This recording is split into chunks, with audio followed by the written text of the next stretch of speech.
नमस्कार, मैं विनीता। मैं आज आपके सामने संस्कृत भाषा के बारे में कुछ कहना चाहती हूँ। संस्कृत भाषा का शाब्दिक अर्थ ही है कि जो संस्कार की हुई भाषा हो, परिमार्जित या शुद्ध भाषा से इसका तात्पर्य है। तो मैं ये कहना चाहती हूँ कि संस्कृत भाषा की जो टूटती हुई कड़ी है, जो लोगों की रुचि से बाहर होती जा रही है, या हमारे विषयगत जो लोगों का रुझान है, वो इस भाषा से जाता जा रहा है। मैं समझती हूँ कि संस्कृत भाषा श्रेष्ठतम भाषा है, और इसको जीवंत रखना कहीं ना कहीं हम सभी की जिम्मेदारी है। मुझे ऐसा लगता है कि जो संस्कृत से हमें मनोबल मिलता है, या जो ज्ञान मिलता है, या जो संघर्ष करने की क्षमता मिलती है, या जीवन की जो यथार्थता संस्कृत भाषा में बताई गई है, वास्तविक रूप से वो और किसी भाषा से हमें नहीं मिल सकती है। और जो हम अगर संस्कृत भाषा की व्याकरण की भी बात करें, तो अम, इस व्याकरण को बहुत विस्तृत और सूक्ष्म दोनों रूपों में श्रेष्ठ कहा गया है। जो हमारे व्याकरण जो हमारे यहाँ पाणिनि ने जो व्याकरण लिखा है, तो उसको उनके एक पाणिनि जो थे, तो कहा जाता है बहुत ही कमज़ोर विद्यार्थी थे अपने कक्षा के। और सब बच्चे जब उपहास करते थे, तो वो दुखी होके भगवान शंकर की तपस्या किया, और उन्हें भगवान शंकर के डमरू से जो कहते हैं सूत्र मिले, 14 वर्ण जिनको हम अक्षर कहते हैं, वो जो उससे उन्होंने व्याकरण की रचना की। और जितनी सटीक और सुव्यवस्थित व्याकरण पाणिनि जी की है, तो वो किसी और विषय में नहीं है। तो हम समझते हैं कि कहीं ना कहीं ये ईश्वर की भाषा है। और संस्कृत भाषा की गुणवत्ता को जब हम परखते हैं, तो समझ में आता है कि इसकी श्रेष्ठता क्या है। लेकिन हमारा जो वर्तमान समय में हमारी जो दुनिया है, वो प्रचार प्रसार की है। हम किसको कितना ऊंचे स्तर का बता देते हैं। वर्तमान समय में ज्ञान को छोटा और धन को बड़ा बता दिया गया है। तो जो विषयगत जो धन अर्जन के लिए जो विषय हैं, उस पर लोग ज़्यादा फोकस करते हैं, उस पर पेरेंट्स भी ज़्यादा फोकस करते हैं। और युग के हिसाब से बहुत अच्छी बात है। लेकिन मैं समझती हूँ कि जैसे बच्चों का आत्महत्या कर लेना, या डिप्रेशन में जाना, एंजाइटी, तो मुझे लगता है संस्कृत एक अनिवार्य रूप से लागू करनी चाहिए। क्योंकि इसके जो जो भी श्लोक हैं, जो इसके अर्थ हैं, जो इसकी शिक्षा है, मैं 100% कह सकती हूँ कि अगर आप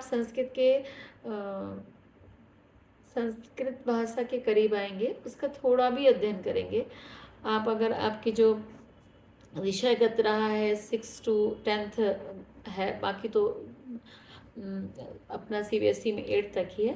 तो मैं समझती हूँ कि अगर आप उसमें विचार करते हैं कि जो छठी से हमको पढ़ाया जाता है, और सुभाषितानी और इस टाइप के जो श्लोक हैं, अगर वास्तविक रूप से हम विचार करें, तो हमारे जीवन की उतने में ही सारी शिक्षा मिल जाती है।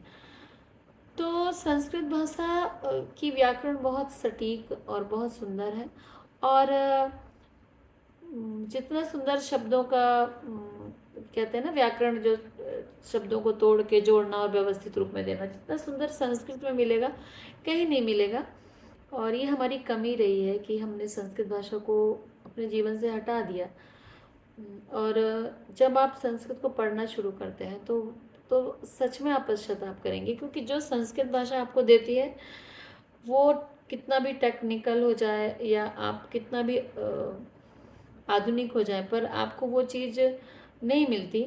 और संस्कृत भाषा का टूटना भी मैं समझती हूँ, जैसे स्वामी विवेकानंद जी ने कहा था कि अगर आप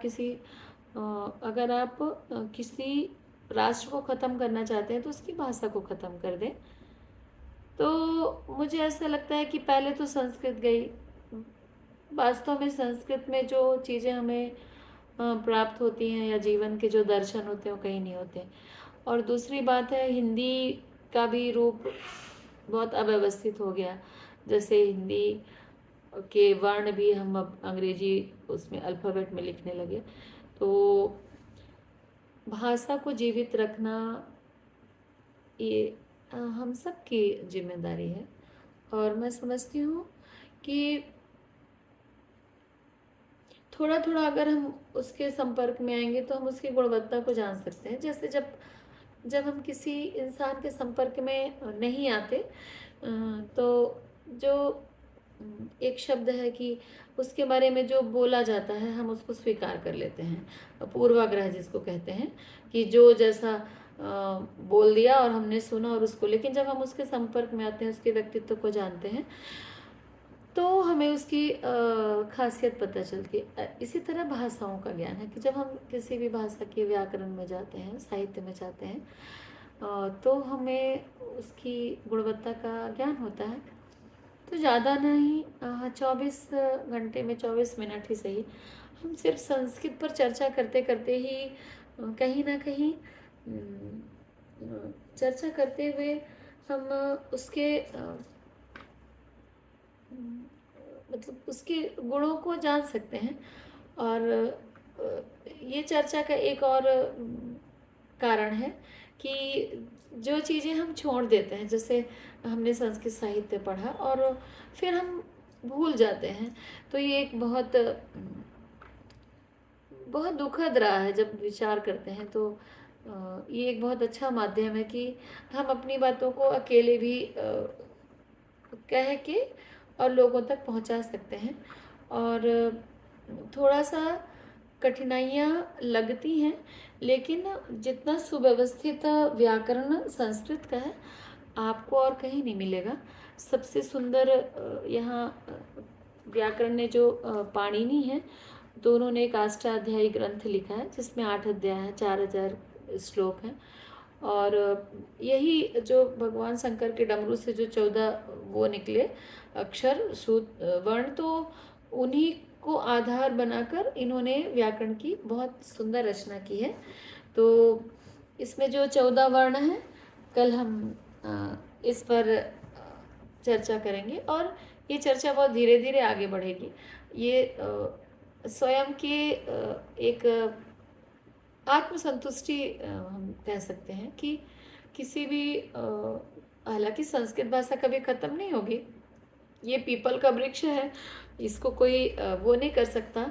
पर मैं समझती हूँ कि अगर हम इसके संपर्क में आते हैं, बहुत सारी ऐसी चीज़ें मिलती हैं जो वास्तव में आपको डिप्रेशन से और जिसको आप कहते हैं मानसिक विकृतियाँ जो हैं, वो उसको व्यवस्थित करने में संस्कृत भाषा का बहुत बड़ा योगदान है। वैसे तो संस्कृत भाषा पर बहुत सारे रिसर्च हो रहे हैं कि गायत्री मंत्र पढ़ने से कैंसर भी लोग ठीक हो रहा है और उसके इतने पॉजिटिव वेव्स रहती हैं। ये सारा दुखद ये है कि ये सारे प्रयोग बाहर हो रहे हैं विदेशों में, और हम इन चीज़ों से खुद को किनारा करके रखते हैं। तो बस ऐसी छोटी छोटी चर्चाएं होंगी। और व्याकरण की क्या खासियत है संस्कृत भाषा की, तो कहीं ना कहीं हम इन चीज़ों से अवगत होंगे। बहुत बहुत धन्यवाद।